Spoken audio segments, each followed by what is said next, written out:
الحمد لله وكفى وسلام على عباده الذين اصطفى أما بعد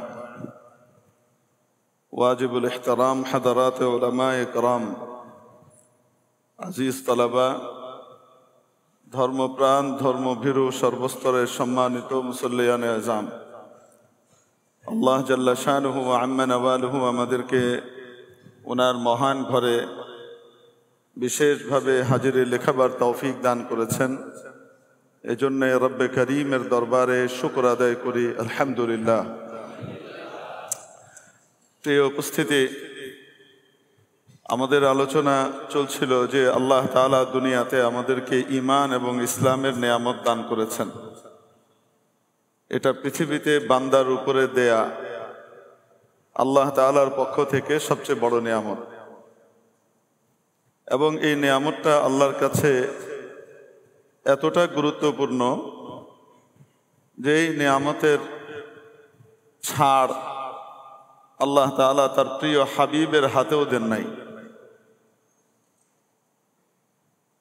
অর্থাৎ হেদায়েত আল্লাহর হাবিব যাকে চাবেন, যার ব্যাপারে বিশেষভাবে কামনা করবেন, সে পেয়ে যাবে। এটা খুবই স্বাভাবিক ছিল যে উনি যার ব্যাপারে চাবেন আল্লাহ তাআলাও তার ব্যাপারে চাইবেন এবং দিয়ে দিবেন। এটাই স্বাভাবিক হওয়ার কথা ছিল, কারণ আল্লাহর হাবিব আল্লাহর কাছে যাই চেয়েছেন আল্লাহ পাক তাই দিয়েছেন।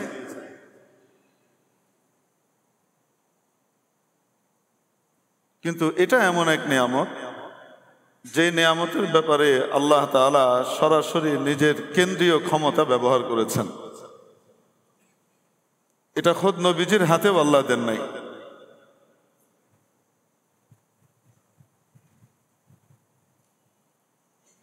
মেরে মুহতারাম দোস্ত, এটার জন্য আল্লাহ যে শর্ত রেখেছেন সেটা হলো তলব, আগ্রহ। যে ব্যক্তি হেদায়েতের জন্য আগ্রহী হবে, হেদায়েত পেতে চাইবে, আল্লাহ রাব্বুল আলামিন তার জন্য দুয়ার খুলে দেবেন। সূরাতুল আনকাবুতের শেষ আয়াতে আল্লাহ তাআলা ইরশাদ করেছেন, ওয়াল্লাযীনা জাহাদু ফীনা লানাহদিয়ান্নাহুম সুবুলানা ওয়া ইন্নাল্লাহা লামাআল মুহসিনিন। যারা আমাকে পাবার জন্য, আমার পথ পাবার জন্য চেষ্টা করবে, এটা হলো জিহাদ ফিল্লাহ আর এটি হলো জিহাদ ফি সাবিলিল্লাহ। জিহাদ ফিল্লাহ এই লফজের ভিতরে উমুম আছে, আর জিহাদ ফি সাবিলিল্লাহ বিমানা কিতাল ইসতিলাহি মানায় মুস্তামাল।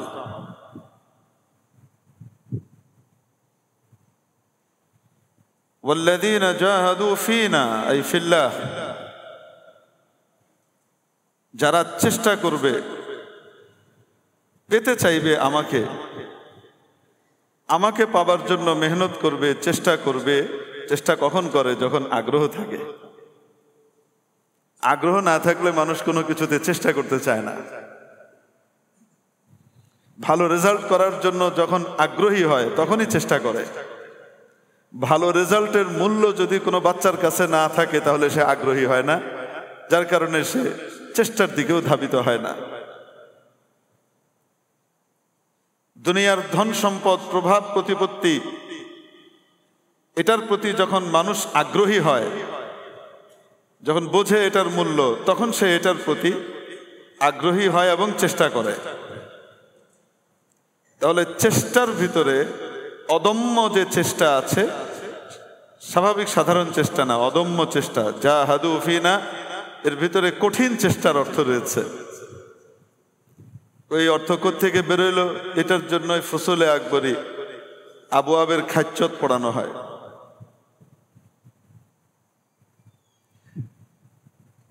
যারা অদম্য চেষ্টা করবে আমাকে পাবার জন্য,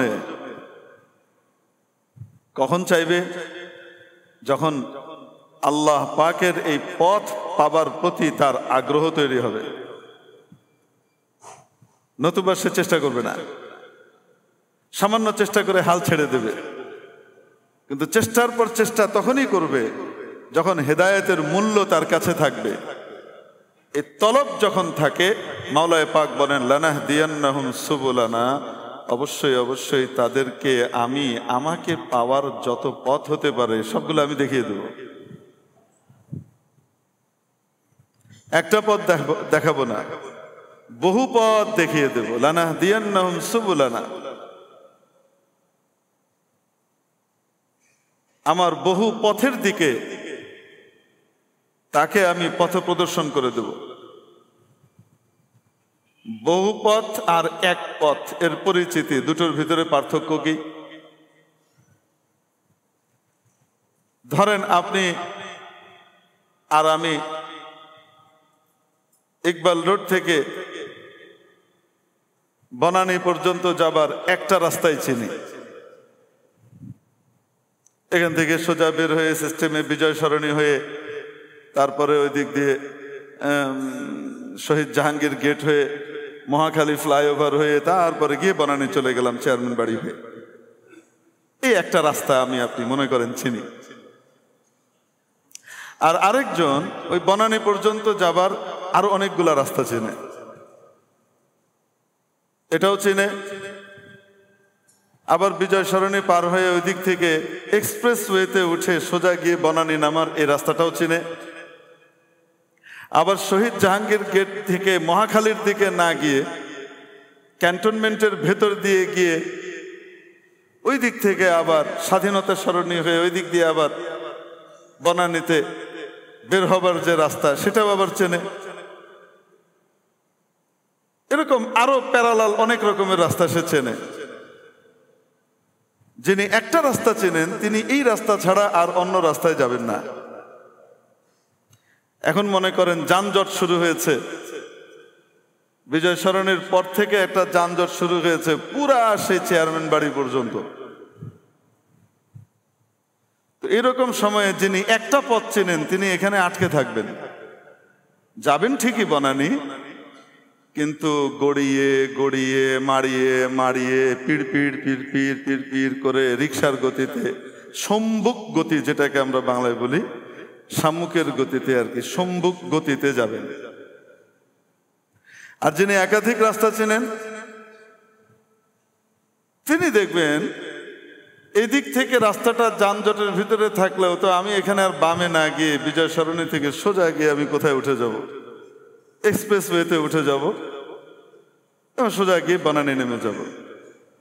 তিনি বনানী পৌঁছানোর আগে রওনা দিয়ে, বনানী পৌঁছানোর বহু আগে পরবর্তীতে রওনা যিনি দিয়েছেন তিনি পৌঁছে যাবেন। তো যে ব্যক্তি আল্লাহকে আসলেই পেতে চাইবে, আল্লাহর পথকে সে নিতে চাইবে, হেদায়েত নিতে চাইবে, নিজেকে খাঁটি ইমানদার এবং পাকা মুসলমান বানাতে চাইবে, এবং এটার গুরুত্ব তার কাছে সর্বাধিক হবে, যে ঈমান ইসলামের গুরুত্ব আমার কাছে সবচেয়ে বেশি। এই ঈমান ইসলামের সাথে যত কিছুর মিল হবে সেটাকে বুকে ধারণ করব, যেটাই এটার সাথে সাংঘর্ষিক হবে ছুঁড়ে ফেলে দেব, তার সাথে আমার কোনো সম্পর্ক নাই। ইসলাম এবং ঈমান বিরোধী যে কোনো জিনিস, যে কোনো বস্তু, যে কোনো ব্যক্তি, তাকে পরিহার করব, বারা। আর ইসলাম আর ঈমানের সাথে সম্পৃক্ত আর মহব্বত তৈরি করে এরকম যে কোনো বস্তু, যে কোনো ব্যক্তি, সবকিছুকে আমি বরণ করে নেব, আল ওয়ালা, আমি তার সাথে ভালোবাসা স্থাপন করব। যখন বান্দা এই নিয়ত করে ফেলে, আল্লাহ তাআলার ঘোষণা হলো আমি তাকে, যেহেতু সে এটার প্রতি পরিপূর্ণ আগ্রহী হয়েছে এবং চেষ্টা করে যাচ্ছে, তাকে আমি অবশ্যই অবশ্যই হেদায়েতের পথ দেখিয়েই দেব। একটা না, আমাকে পাবার বহু পথ আমি তাকে দেখাবো। এই যে একটা উদাহরণ দিলাম, আবার কোন কোন সময় ঠিক এর বিপরীতটাও হয়। বিপরীতটা হয় মানে, এক্সপ্রেসওয়েতে উঠার জন্য যে বিশাল কি দেয়া আছে, র্যাম্প দেয়া আছে, ঘূর্ণি দেয়া আছে রাস্তার, ওর ভিতরে এত জাম লেগে গেছে, এক্সপ্রেসওয়েতে উঠতেই আধা ঘন্টা পার হয়ে যাচ্ছে। কিন্তু আবার ওদিক দিয়ে এই শহীদ জাহাঙ্গীর গেট হয়ে রাস্তা আবার একদম ক্লিয়ার। তো যিনি সব রাস্তা চেনেন তখন কি করবেন? তিনি তখন ওইটা বাদ দিয়ে এটা দিয়ে চলে যাবেন। কখন কোনটা দিয়ে তাড়াতাড়ি পৌঁছানো যাবে সেই পথ উনি গ্রহণ করতে পারবেন, ধারণ করতে পারবেন। তো যেই বান্দা আল্লাহকে চায়,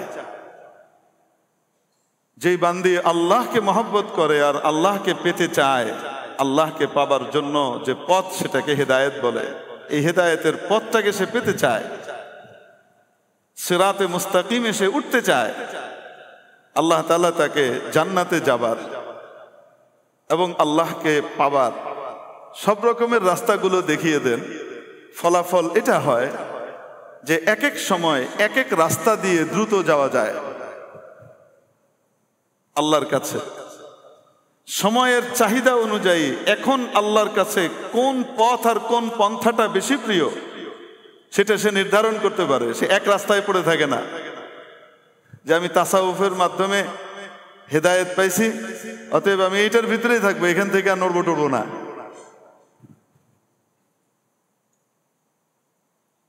তার কাছে হেদায়েতের বহু রাস্তা থাকে, কখনো সে এটা বাদ দিয়ে প্রয়োজনে তবলিগের রাস্তায় যায়, কোনো সময় সে তালিমের রাস্তার ভিতরে পা দেয়, কোনো সময় সে জিহাদের রাস্তার ভিতরে পা দেয়, কোনো সময় সে সিয়াসতে ইসলামিয়ার রাস্তার ভিতরে পা দেয়, কোনো সময় সে নির্জনতার যে পথ সেই পথের ভিতরে পা দেয়। কখন কোনটা দিয়ে দ্রুত আল্লাহর কাছে যাওয়া যাবে সময়ের দাবি এবং চাহিদাটা আল্লাহ তাআলা তাকে বুঝবার তৌফিক দিয়ে দেন। সে সেই পথে ধাবিত হতে পারে, এক পথে বসে থাকে না, বহুমুখী পথের ভিতরে তার পদচারণা হয়। কোন সময়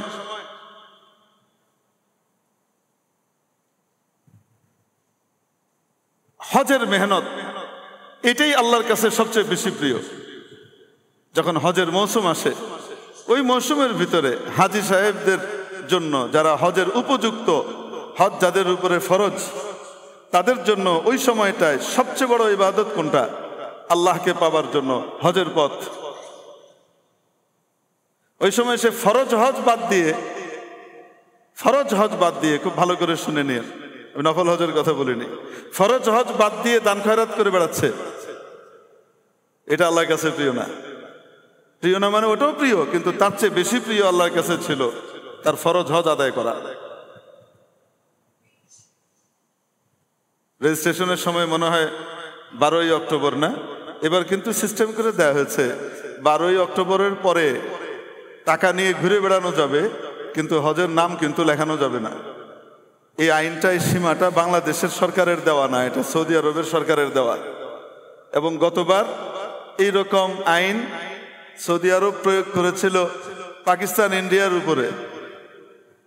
এবং বরাবরের মতো তারা জানতো, যেমন আমরা জানি যে সময় বাড়ে, কিন্তু সময় বাড়ে সেটা বাংলাদেশের পক্ষ থেকে দেওয়া যে সময়টা নির্ধারণ করে ওইটা বাড়ায়, সরকার বাড়াতে পারে, কিন্তু ওদের থেকে দেওয়ার সময় ওটা কিন্তু বাড়ানো যায় না। শেষে কি হয়েছে? বিপুল পরিমাণ হাজী সাহেব যারা যেতে চাচ্ছিলেন, আগ্রহ ছিল, দেখিয়ে দিচ্ছি করেই তো সামনে রেজিস্ট্রেশন করছি, সময় তো আবার নিশ্চয়ই বাড়বে, এই এরাদায় ছিলেন। বিপুল পরিমাণ হাজী সাহেব অফলোড হয়েছেন, মানে এই রেজিস্ট্রেশনেই শেষ পর্যন্ত ফেল মেরেছেন, যেতে পারেন নাই। এজন্য বাংলাদেশের পরিস্থিতিটা এইবার অন্যান্য বারের চেয়ে একটু ভিন্ন। আল্লাহ রাব্বুল আলামিন যাদেরকে হজ করার ক্ষমতা দিয়েছেন এবং হজ ফরজ করেছেন যাদের উপরে, তাদের জন্য দেরি করা উচিত নয়। অবশ্যই হজের জন্য ভালো কোনো আলেম দেখে তার তত্ত্বাবধানে হজ করবার জন্য নিয়ত করে রেজিস্ট্রেশন করে ফেলা উচিত। কেন বললাম ভালো কোনো আলেমের তত্ত্বাবধানে? এমন কোনো আলেম যিনি আলেমও ভালো, মুত্তাকি, পরহেজগার, আবার হজের অভিজ্ঞতাও আছে, এরকম কোন ওলামার সাথে মশওয়ারা করে তাদের তত্ত্বাবধানে হজ করলে হজ খুব আসানির সাথে, আরামের সাথে হয়ে যায়। নাহলে বহুত ভেজাল, খুব কঠিন, একদম সহজ জিনিস না। এবং হজের আমলটা ইসলামী শরিয়ার ভিতরে এমন একটা আমল, যে আমলকে শরীয়ত কঠিন হিসেবে ঘোষণা করেছে। অন্য আমলের ব্যাপারে কঠিন হওয়ার কথা ঘোষণা নাই, যদিও কঠিন, নামাজও কঠিন, রোজাও কঠিন, অন্যান্য অনেক আমল আছে সেগুলোও কঠিন, কিন্তু হজকে স্পেশালি কঠিন হিসেবে শরীয়ত স্বীকৃতি দিয়েছে। এটা কঠিন কাজ। উমরাকে কঠিন কাজ হিসেবে স্বীকৃতি দিয়েছে। কেন?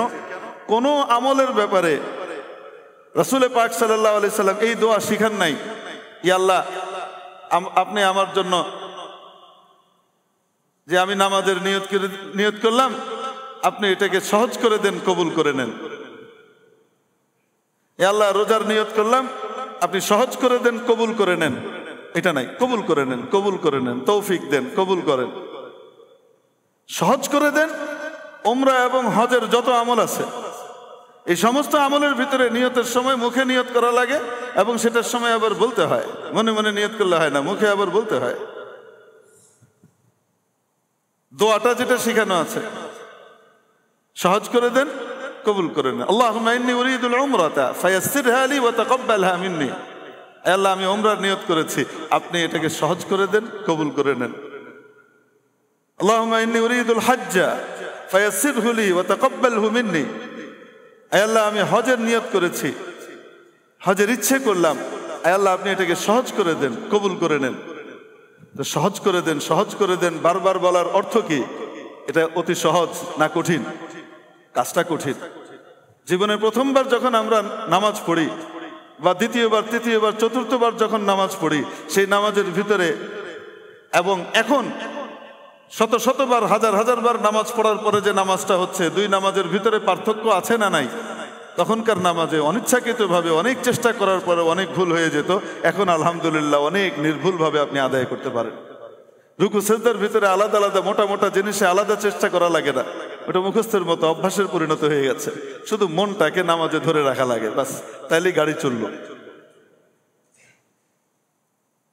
এজন্য কোনো ভালো গাইড কি 5 স্টার হোটেলে থাকবো, এই থাকবো, সেটা থাকবো, খুবই ভালো। 5 স্টার হোটেলে থাকা উচিত, 4 স্টার হোটেলে থাকা উচিত।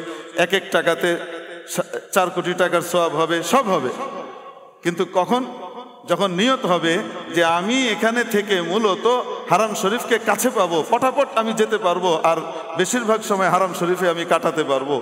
প্রয়োজনে একটু অজু ইস্তেঞ্জার প্রয়োজন পড়লে আমাকে লাইনে দাঁড়াইতে হবে না, চট করে আমি এসে আমার হোটেলে অজু করে আমি আবার চলে যেতে পারবো। এই জন্য আমি কাছে নিচ্ছি, এই জন্য আমি 5 স্টার হোটেলে নিচ্ছি। তাহলে প্রতিটা টাকাতে কি হবে? বিশেষ সওয়াব হবে। আর যদি এই জন্য যাই যে আমি তো সবসময় 5 স্টার হোটেলে চলনেওয়ালা মানুষ, আমি তো সব জায়গাতে 5 স্টারেই থাকি, ইউরোপ, আমেরিকা, ফ্রান্সের যে সফর, এরকম একটা সফর প্রমোদ ভ্রমণে গেলাম আর কি। তো যদি এটা হয় তাহলে আল্লাহ মাফ করে, আল্লাহ মাফ করে, নিয়তের গড়বড়ির কারণে দেখা যাবে সওয়াব তো হবেই না, খামাখা খালি হাতে ফিরে আসতে হবে। এজন্য হজটা যেমন 5 স্টার হোটেলের করব, 5 স্টার প্যাকেজের করব, মানে থাকা খাওয়ার দিক থেকে হজের আমলটাও যেন 5 স্টার ক্যাটাগরির হয়, ওইটা যেন বস্তি ক্যাটাগরির না হয়, ওইটা যেন 5 স্টার ক্যাটাগরির হয়। এই জন্য কোনো ভালো আলেমের তত্ত্বাবধানে কি করা? হজ করা। আগে এটা তালাশ করা। ট্রাভেল এজেন্সিরা খালি এটা দেখাইতে থাকে, আপনি এই কাছে থাকবেন, ওইখানে থাকবেন, আপনি হাজরে আসওয়াদের নিচে থাকবেন, বেরোবেন আর চুমু দিবেন, বেরোবেন আর চুমু দিবেন, এম দায়িত্বে থাকবে। আপনি জিজ্ঞেস করবেন যে আমি অবশ্যই আপনার সাথে যেতে পারি, আপনার প্যাকেজগুলো পছন্দ হয়েছে, কিন্তু আমি কার সাথে যাব আমাকে একটু দেখাই দেন। কার সাথে যাব যিনি আমাকে হাতে ধরে ধরে একদম সময়ে সময়ে বুঝিয়ে শুনিয়ে যে আমলগুলা যখন করা দরকার ওইভাবে আমাকে বুঝিয়ে আমাকে একটু হেল্প করে দিবেন, এরকম কেউ আছে কিনা আমাকে দেখান। আপনি এটা চাইবেন তার কাছে, তাহলে ইনশাআল্লাহ তাআলা দেখবেন ওই যে আল্লাহকে পাবার জন্য যখন কেউ উপর্যুপরি চেষ্টা করতে থাকে, আল্লাহ ঠিকই রাস্তা দেখিয়ে দেয়। আপনি ওই সমস্ত এজেন্টদেরকে পেয়ে যাবেন যে সমস্ত এজেন্টরা আসলেই আপনাকে সুন্দরভাবে হজ করিয়ে দেবে, না হলে ফক্কর বাজের পাল্লায় পড়বেন। 2010 সালে আমাদের এখানে আরিফ সরকার ভাই আছেন, ইঞ্জিনিয়ার, আমাকে বললেন 9 সালে বললেন যে হুজুর আগামী বছর আমার আব্বার হজটা আমি আপনাকে দিয়ে করাতে চাই, আমিও যাব। আচ্ছা ঠিক আছে। তো উনি আমাকে বললেন কোন ইয়েতে যাবেন হুজুর? আমি বললাম আপনি যেটাতে যাবেন ওটাতেই যাব। তা আপনি ঠিক করেন, আমি কেন ঠিক করব? পরে উনি হজ মেলা থেকে 2 পলিথিন ভর্তি, 5 কেজির পলিথিন ভর্তি এইরকম এতগুলা ব্রোশিয়ার নিয়ে আসছেন, এনে আমাকে দিলেন, দিয়ে বললেন হুজুর এই যে এগুলো হজ মেলা নিয়ে আসছি, অনেক প্যাকেজ আছে, যেটা আপনি দেন। আমি বললাম যে আপনি এগুলোর ভিতরে বাছাই করে 4-5টা নিয়ে আসেন, সেই 4-5টার ভিতরে আমি কি করব? আপনার পছন্দের ওই 4-5টার ভিতরে কথা বলবো এবং কথা বলে দেখবো যে কে আসলে আপনাকে হজটা সুন্দর করে করাইতে পারবে, তখন সেটা কি করব, ওইটা আমরা নিয়ে নেব, যান। উনি 3টা নিয়ে আসলেন আমার কাছে, এই 3টা হুজুর, ঠিক আছে। উনি ঘেটে ঘেটে পছন্দ করে 3টা নিয়ে আসছেন এবং ওই সময়কার 5 স্টার প্যাকেজ 5 লাখ টাকা। ওই সময় 5 লাখ টাকা দিয়ে 2 জন মানুষ এ প্যাকেজের হজ করতে পারে। 5.5 লাখ টাকা প্যাকেজে 5.5 লাখ করে লেখা। তো হিলটন প্যাকেজ, নাম কি? Hilton package. ওই সময় হিলটন প্যাকেজ নামে খুব ইয়ে ছিল। তো আমি কথা বললাম, একজনেরটা দেখেই দেখলাম যে ফক্কর, তো বাদ। তো বোঝাই যাচ্ছে আসলে ও আদম ব্যাপারী। এখন আদম ব্যবসা বন্ধ হয়েছে, এখন এসে কোথায় ঢুকছে? হজের ভিতরে ঢুকছে, যে কোনো ভাবে যেন তেন ভাবে, শুধু তার লোকই দরকার। একজনের অবস্থা এটা। আরেকজনকে ফোন দিলাম, ফোন দেওয়ার সাথে সাথে সে এমন ভাবে খাতির টাতির যত্ন টত্ন করে, সে যখন জানলো আমরা 2 জন যাচ্ছি, তখন আমাকে তার বাড়িতে সপরিবারে দাওয়াত করলো। আর আমি তো ব্যাকল মানুষ, আসলে ওই সময় ছোট মানুষ না, বয়স তো অনেক অল্প। তো আমি খুব খুশি হয়ে গেলাম, লোকটার আখলাক এত ভালো। দিয়ে গেলাম ওনার বাড়িতে, দাওয়াত টাওয়াত খাওয়াইলেন উনি, বেগম সাহেবা সহ। দিয়ে আসার পথে উনি ওনার গাড়ি দিয়ে নিয়ে গেছেন, আবার নিয়ে আসছেন। তা আসার পথে ওনার ড্রাইভার আমাকে বলতেছে, হুজুর আপনি কি এনার সাথে হজে যাবেন? আমি বললাম হ্যাঁ, ভালোই তো লাগলো মোটামুটি কথাবার্তা বলে। বলছে হুজুর আমার চাকরি যাবে না থাকবে এটার আমি চিন্তা করতেছি না, আপনাকে দেখে আমার খুব ভাল লাগছে, আপনি ঠকবাজের পাল্লায় পা দিয়েন না।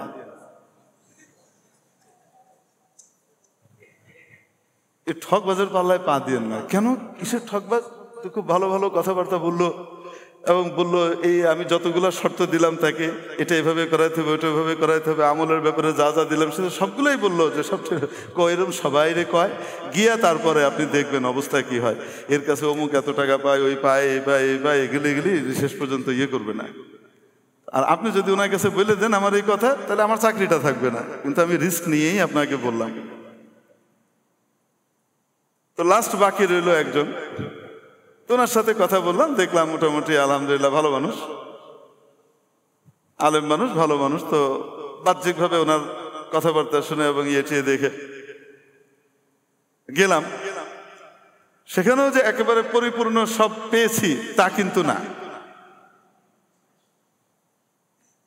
ওয়াদার খেলাফ কিছু হয়েছে, হয় নাই যে তা না। কিন্তু মৌলিকভাবে আমাদের হজটা, হজের যে আমলগুলা, কাজগুলা, এগুলো সুন্দরভাবে হয়ে গেছে। এটাতে আল্লাহর রহমতে পেরেশানি হয় নাই। তো এই যে বললাম, যখন বান্দা চায় যে আমি আল্লাহর পথে যেতে চাই এবং আল্লাহকে পেতে চাই, সঠিকভাবে সুন্দরভাবে আমলটা করতে চাই, তখন আল্লাহ পাক তাকে ঠিকই রাস্তা দেখিয়ে দেন। আচ্ছা বলেন তো দেখি, এই যে দ্বিতীয় ব্যক্তি যাকে আমরা চুজ করছিলাম, হ্যাঁ, দাওয়াত টাওয়াত খাওয়াই আমার মোটামুটি পটায় ফেলছে, ওই দিন থেকে নিয়ত করছে দাওয়াত যে দিবে তার ব্যাপারে 5 বার সতর্ক হইতে হবে। একবার সতর্ক যদি অন্য কারো ব্যাপারে হয়, তো দাওয়াত দিয়ে যে নাকি আমাকে কোনো জিনিস প্রোভাইড করবে, সরবরাহ করবে, তো তার দাওয়াত খাওয়া যাবে টবে না। এই দাওয়াতের ভিতরে ঝামেলার ঘাপলা থাকে। এই জন্য বললাম যে আমরা মাসলা মাসাইল তো জানি, কিন্তু যে বয়স তখন অল্প, তো অভিজ্ঞতা কম। এই অভিজ্ঞতা কমের কারণে কি হয়েছে, ওই সময় চট করে তার ফাঁদে পা দিয়ে দিচ্ছিলাম। আল্লাহ পাক কুদরত দিয়ে হেফাজত করে ফেলেছেন। তার ড্রাইভার বলে দিছে, না বললে আমি কই যেতাম। এবং পরে দেখেছি খবর নিয়ে, আসলেই তাই, আসলেই বাস্তবে তাই। তো আপনি যখন হজের জন্য যেতে চাইবেন, যে আমি আল্লাহর ঘরের জায়ের হব, মুসাফির হব, তখন প্রথম টার্গেট রাখবেন আমার হজের আমলটা সুন্দরভাবে করিয়ে দিবে কোন এজেন্সি, আমি সেটা বের করব। আপনি যখন খুঁজবেন ইনশাল্লাহ দেখবেন আপনি খুঁজে খুঁজে পেয়ে গেছেন কোনো না কোনো রাস্তা। বহু এজেন্সি আছে, ভালো ভালো এজেন্সি, যারা সত্যিকার অর্থে সুন্দরভাবে আমলের সাথে হজ করায়।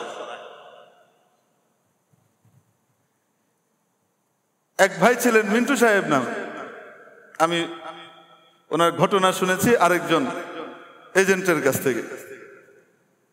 তো উনি বললেন উনি 56 লাখ টাকা দিয়ে হজের প্যাকেজ করেছেন ওই সময়, এই 14-15 সময়। কত লাখ টাকা? 56 লাখ টাকা দিয়ে কয়জন হজ করবে? একজন। সুবহানাল্লাহ বললেন না? না, কোনো অসুবিধা নেই, কিন্তু আপনি যদি 56 লাখ টাকা দিয়ে হজ করেন আর সেই হজের ভিতরে আপনি ওইরকম মানেরই হন, আপনি এটা সহ্য করতে পারেন না, ওটা সহ্য করতে পারেন না, এক একজনের এক এক অবস্থা থাকে শারীরিক বিভিন্ন রকমের, তো সেগুলো দিয়ে আপনি হজ করেছেন। আপনার জন্য যদি এটা প্রয়োজনীয় হয় আর আসলেই হজ ঠিক মতো হয়, তো তাহলে অবশ্যই আপনি অনেক সওয়াব পাবেন। কিন্তু চিন্তা করা দরকার, এই 56 লাখ টাকা দিয়ে কতজনের হজ হইতে পারে?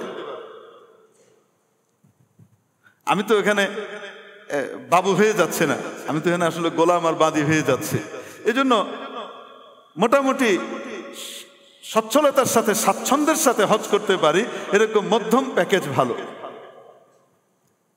তো এখন এই করার পরে যখন পরবর্তীতে এজেন্সিজের কি হয়েছে, মিটিং হয়েছে তাদের, তো ওখানে খুব আক্ষেপ করে নাকি উনি বলেছিলেন যে আমি এত চমৎকার সেবা সরবরাহ করেছি, তাদেরকে দিয়েছি, তারপরে আমি সব হাজিকে খুশি করতে পারি নাই।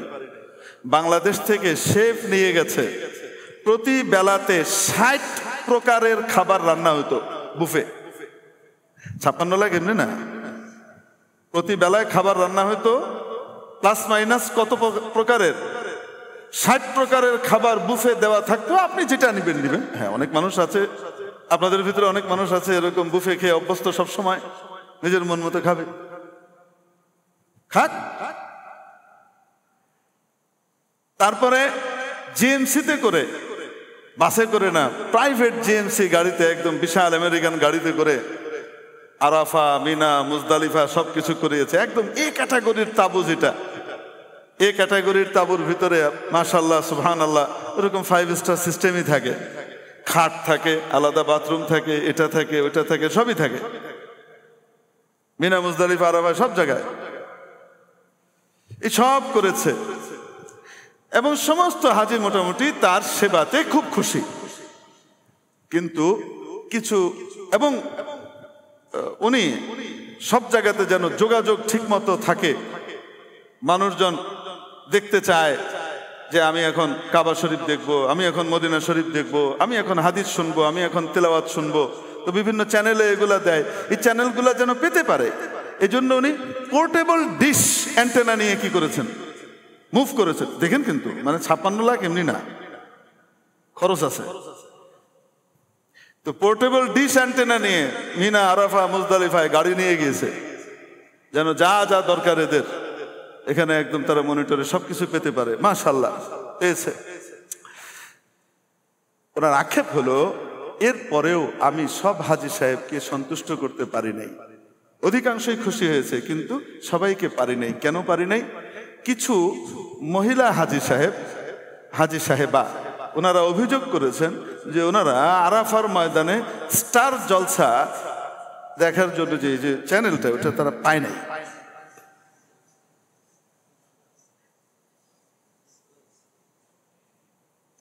বুঝতে পারছেন? ওই 56 লাখ টাকার প্যাকেজ দিয়ে কেউ জান্নাতে যাচ্ছে, আর ওইটা দিয়ে কেউ আরাফায় বসে সিনেমা আর হারাম কাজ দেখে কি করতেছে, জাহান্নামের টিকিট কাটতেছে। তো পেতে চাইবো কাকে? আল্লাহকে। তো হজটা করতে চাইবো কার জন্য?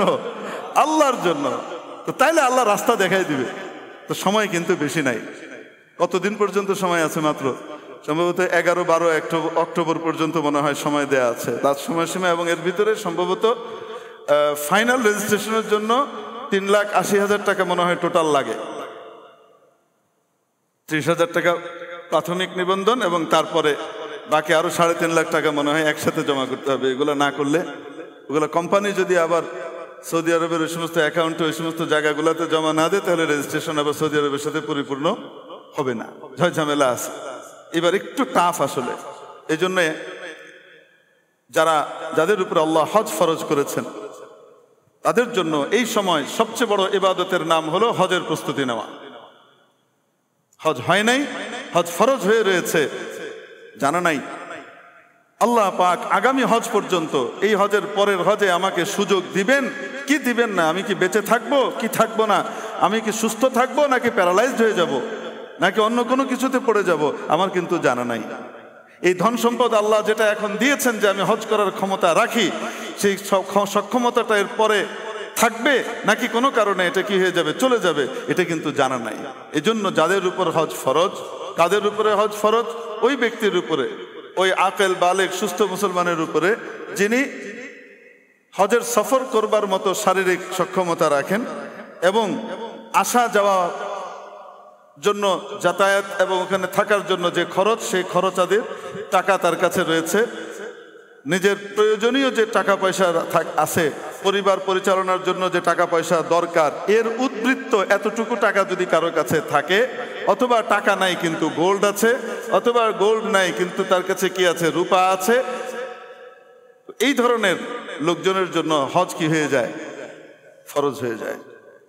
আর কোনো মা বোন, কোনো নারীর জন্য মাহরাম শর্ত, অর্থাৎ তার নিজের টাকা এবং তার মাহরামের যাতায়াতের টাকা এবং তার মাহরামের বাড়ির যে খরচ ওই সময়টায় লাগে, এই সময়ের টাকা যদি কারো কাছে থাকে, তাহলে ওই মার উপরে, ওই নারীর উপরে হজ ফরজ।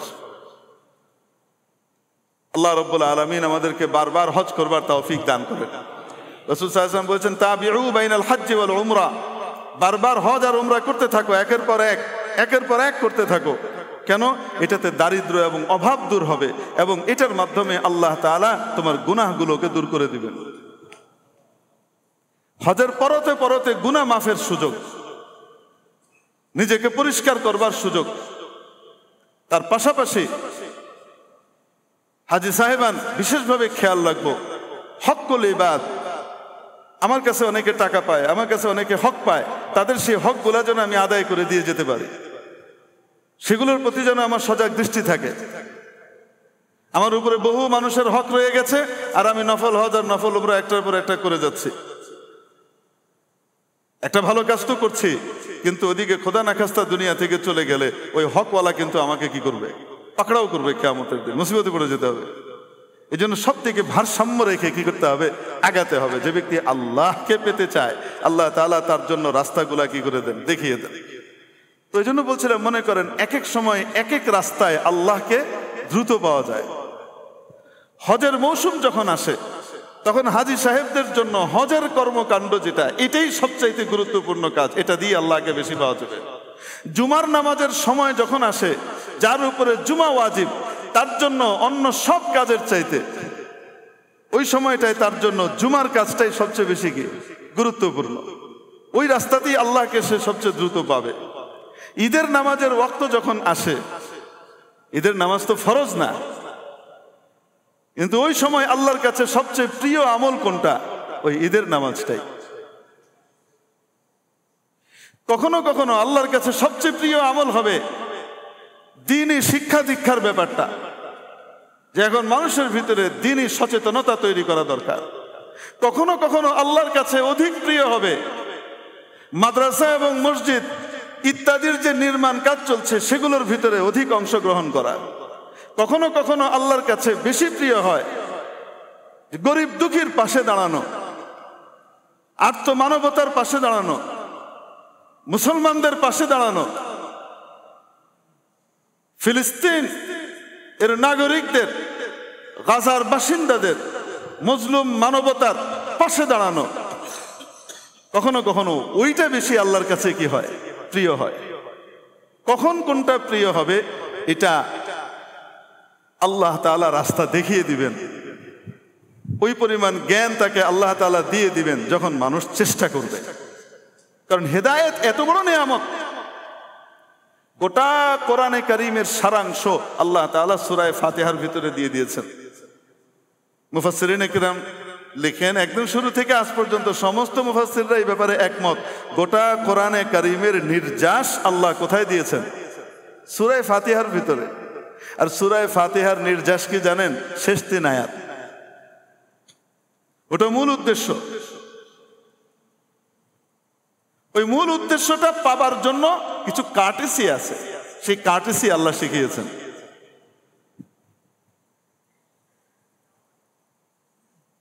কার্টেসি কি?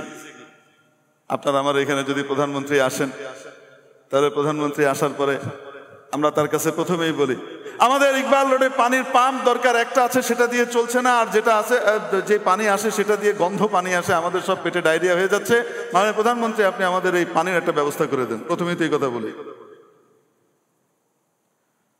আমাদের এখানে যানজট আমরা কোনোভাবে দূর করতে পারছি না। কিছু কিছু স্কুলের কারণে আমাদের ভয়ঙ্কর সমস্যা হচ্ছে।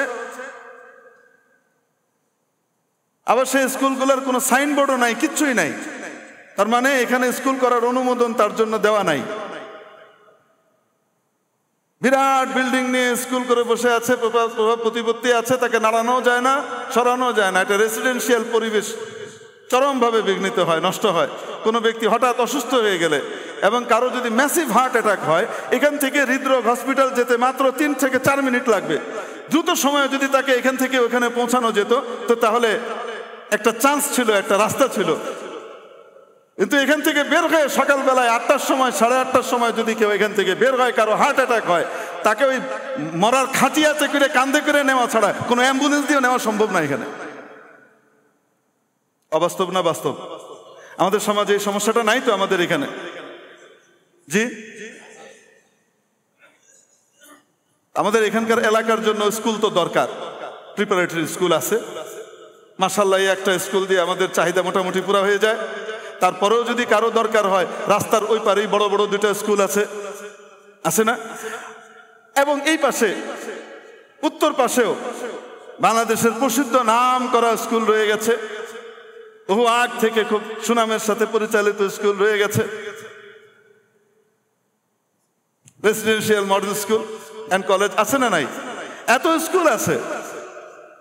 তারপরেও এই শিক্ষা ব্যবস্থাকে কেন্দ্র করে পয়সা কামাবো, এই টাইপের কিছু পুঁজিপতি আপনাদের মতো এই ধরনের মোটামুটি ধনী এরিয়াগুলোর ভিতরে স্কুলের বিশাল ব্যবসা ফেঁদে বসে। ফলশ্রুতিতে কি হয়? রাস্তার যানজট দূর করতে পারবেন না, কোনোভাবে নিয়ন্ত্রণে আনা যায় না, কোনোভাবে পরিবেশ ঠিক রাখা যায় না, সময় মতো অফিসে আপনি যেতে পারবেন না, সময় মতো আপনি অফিস থেকে ব্যাক করে আসতে পারবেন না। আপনার বাড়িতে হঠাৎ কেউ অসুস্থ হলে বাংলাদেশের সেরা সেরা হসপিটালগুলা, আমি সেরা সেরা হসপিটাল বলছি কারণ স্পেশালাইজড হসপিটাল এগুলা, এনআইসিভিডি যেটা আছে, জাতীয় হৃদরোগ ইনস্টিটিউট, সোহরাওয়ার্দী হসপিটাল, পঙ্গু হসপিটাল, তারপরে আপনার এদিকে কি আছে, এই যে জাতীয় চক্ষু বিজ্ঞান ইনস্টিটিউট, তারপরে ঢাকা শিশু হাসপাতাল, তারপরে কিডনি হসপিটাল, এই যে যত হসপিটালগুলো আছে, ইউরোলজি হসপিটাল, এই স্পেশালাইজ সরকারি ভালো ভালো হসপিটালগুলা, যে সমস্ত হসপিটালগুলো সারা বাংলাদেশে বিশেষজ্ঞ চিকিৎসক সাপ্লাই দেয়, এই বড় বড় হসপিটালগুলো সব আপনার হাতের নাগালে। ইকবাল রোডটাকে আল্লাহ পাক এত নিয়ামত দান করছেন, মানে আমি মাঝে মাঝে চিন্তা করি গুলশান বনানী তো এই নিয়ামত নাই। আল্লাহ পাক এত নিয়ামত দান করেছেন, শিক্ষা দীক্ষার জন্য আশপাশে ভালো ভালো স্কুল, চাইলেই 2টা লাভ মারলেই টাউন হল, বাজারে কিনা নাই। আবার এটা দরকার, হঠাৎ আজরাইল আলাইহিস সালাম একটু কড়া নাড়ছে, এই তোর কিন্তু সময় হইতেছে, সাবধান, একটা ধাক্কা একটা দিল, দৌড় মেরে তাড়াতাড়ি যে এখানে চলে যাব।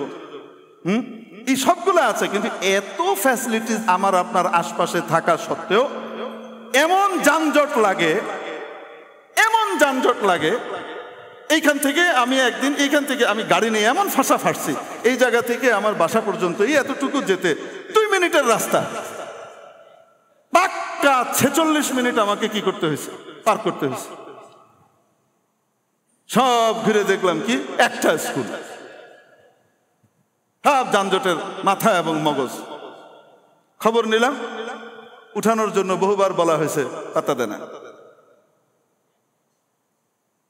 তো আমি তো সুস্থ মানুষ, আমার ওইটা তো ওই সমস্যা অত বেশি কিছু হয় নাই, আমার শুধু কমিটমেন্টের একটু ব্রেক হয়েছে। কিন্তু আমার ওই সময় চিন্তা করেছি, আমার এই এলাকার এই জায়গার কোনো ব্যক্তি যদি ওই সময় অসুস্থ হয়ে যেত, আল্লাহ না করুক, তার যদি ভয়ঙ্কর হার্ট অ্যাটাক হতো, অ্যাম্বুলেন্সই ঢুকতে পারতো না।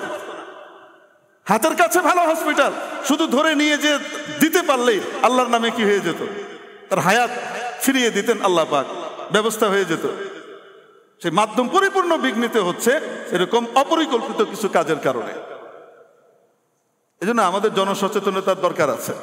আমরা সকলে মিলে এটার জন্য কি নেওয়া উচিত, আসলে পদক্ষেপ নেওয়া উচিত, সকলে মিলে এটার ব্যাপারে আগানো উচিত। আপনারা কি আমার সাথে এই ব্যাপারে একমত?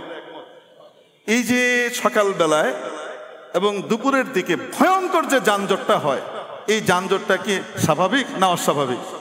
এবং ট্রাফিক পুলিশ, এখানকার ডিসি অফিসের ওনারা, এখান থেকে মানে ট্রাফিকের যে এখানে ডিসি আছেন, ওনারা সরাসরি এসে অনেক চেষ্টা করেছেন, মেহনত করেছেন, অনেক চেষ্টা করেও পারছে না। এবং আরেকটা বিষয় হলো যত্রতত্র গাড়ি পার্কিং। এই ভালো ভালো ইয়েগুলো আছে স্কুল, ওখান থেকে এসে সব এসে গাড়িগুলো মাশাল্লাহ, হ্যাঁ, আমাদের ইকবাল রোড, স্যার সৈয়দ রোডে যে এটা হয়েছে সকলের জন্য একদম ফার্স্ট ক্লাস একটা পার্কিং গ্রাউন্ড। যার যেখানে যেভাবে মন চায় পার্কিং করে থুয়ে দিচ্ছে, রাস্তাগুলো একদম ন্যারো হয়ে যাচ্ছে, গাড়ি যাতায়াত করতে পারছে না। এই সমস্ত ব্যাপারে সচেতনতা, এটা আমাদের সকলের নিজস্বভাবে আমি মনে করি আমাদের হওয়া উচিত, সচেতন হওয়া উচিত। সকলে মিলে পদক্ষেপ না নিলে আসলে সমাজটাকে সুন্দর করা যায় না। আল্লাহ পাক আমাদেরকে তৌফিক দান করেন। তো যাই হোক, বলছিলাম যে আমার এখানে যানজট, তো প্রধানমন্ত্রী আসছে, তো প্রথমেই তো আপনি বলবেন আমার এখানে যানজট, আপনি এখন এই স্কুলটাকে উঠানোর ব্যবস্থা করেন, এই কথা আপনি বলবেন? প্রথমে কি বলবেন? একটা ছোট জিনিস পাওয়ার আগে আপনি তার প্রশংসা করবেন, আপনার মহানুভবতা, আপনার দয়া দাক্ষিণ্য, আপনার এই সেই, এইগুলা আপনি বলবেন। বলে টলে তারপর আপনি বলবেন যে আমি আপনার পার্টির মানুষ, আমাদের এই এলাকা আপনাকেই ভোট দিয়েছে, আমাদের এই কেন্দ্র থেকে আপনি পাশ করেছেন, আমরা একমাত্র আপনারই, অতএব আপনার প্রায়োরিটি লিস্টে আমরা সবার আগে থাকতে পারি। বুঝাই না? এটা বলার অর্থ হলো যে আমি আপনার প্রায়োরিটি লিস্টের ভিতরে কি থাকবো, উপরে যেন থাকতে পারি। তারপরে বলবো আপনি শুধু যদি একটু দৃষ্টি দেন মাননীয় প্রধানমন্ত্রী, আমাদের এখানকার যানজট মুহূর্তের ভিতরে উবে যাবে, ওকে আমি দেখবো।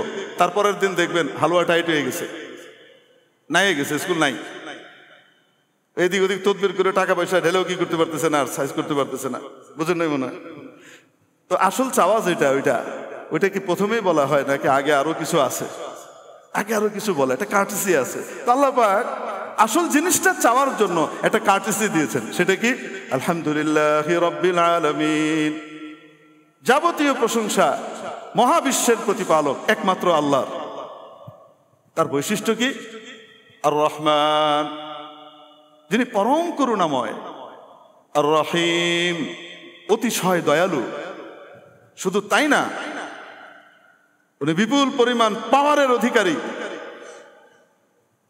বিচার দিবসের মালিক, বিনিময় দিবসের মালিক, একচ্ছত্র অধিপতি, মালিক ইয়াউমিদ্দিন।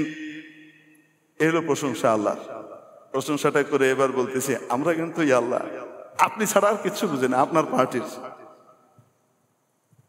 আমরা আপনাকে ভালোবাসি, এজন্য আপনার সাথে যার যার শত্রুতা তাদের সবাইকে ত্যাগ করি, আপনার সাথে যার যার ভালোবাসা সবাইকে গ্রহণ করি। ইয়্যাকা না'বুদু, ইবাদত একমাত্র আপনারই করি, আপনার পার্টির, বুঝলেন? একমাত্র আপনারই ইবাদত করি।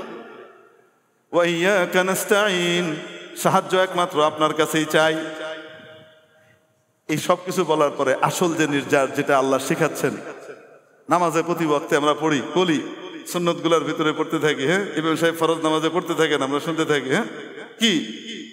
ইহদিনাস সিরাতাল মুস্তাকিম। সবচেয়ে বড় নিয়ামত যেটা, আল্লাহ আমাকে সিরাতে মুস্তাকিম দান করেন। সিরাতে মুস্তাকিম কি? হেদায়েত কি? সিরাতাল্লাযীনা আন'আমতা আলাইহিম, যাদের উপর আপনি করুণা বর্ষণ করেছেন তাদের পথ। গায়রিল মাগদুবি আলাইহিম ওয়ালাদ-দাল্লিন, মানে হকপন্থীদের পথ। আর পরে কি? তাদের পথ নয়, যাদের উপরে আপনার অভিশাপ পড়েছে অথবা যারা বিভ্রান্ত হয়ে গেছে, অর্থাৎ বাতিলের পথ নয়, আমাদেরকে হেদায়েতের পথ দেন। তাহলে গোটা কোরআনের সারাংশ সূরা ফাতিহা, সূরা ফাতিহার সারাংশ হলো হেদায়েত চাওয়া। যে ব্যক্তি চাইবে আল্লাহ তাকে রাস্তা দেখিয়ে দিবেন, আর যদি না চায়, আগ্রহ না থাকে, তাহলে নবীর চাচাকেও আল্লাহ তাআলা দান করেন নাই। আল্লাহ পাক আমাদেরকে হেদায়েতের দৌলত আর নেয়ামত দান করেন। ওয়া আখিরু দাওয়ানা আলহামদুলিল্লাহি রাব্বিল আলামিন। 4 রাকাত ক্বাবলা জুমআহ সুন্নাত আদায় করে নেই।